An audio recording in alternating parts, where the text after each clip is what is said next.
Driver आपले लेकरं सोडून आपली बायको सोडून कोणाला वाटलं रे बाजूला राहावं?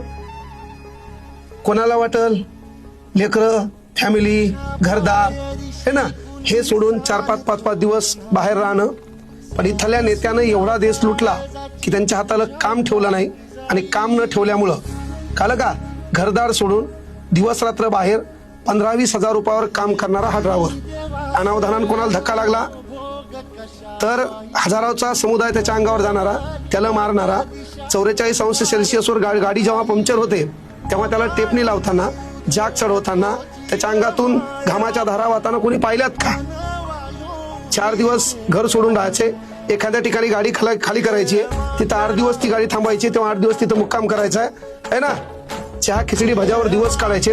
कुठंतरी त्या गाडीमध्येच एखादं बघून आहे त्याच्यात भात शिजवायचा आणि खायचा आहे. कारण पगार 15,000 आहे, त्या 15,000 लेकरं आहेत, त्या 15,000 पोरगी आहे, त्या 15,000 बायको आहे, घर चालवायचे. कुठंतरी एक रूम केलेली आहे, त्या रूमचा किराया आहे.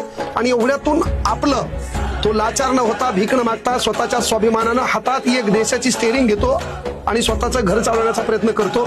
त्याच्या फॅमिलीला डावलण्याचा कुठल्या हरामखोरांनी प्रयत्न करू नका. रीलच्या माध्यमातून व्ह्यू वाढवण्यासाठी तुमच्याकडे करोडो विषय आहेत, पण त्या विषयाच्या माध्यमातून एखादा ड्रायव्हर असेल, जवान असेल, यांच्या फॅमिलीबद्दल बोलण्याची कृपया प्रयत्न करू नका.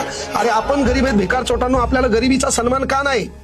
एखाद्या ड्रायव्हर म्हणूनच नाही, जो काम करतो, स्वतःचं घर सांभाळतो, स्वाभिमानानं जगतो, त्याच्या फॅमिलीबद्दल बोलताना आपल्याला थोडी लाज का वाटत नाही?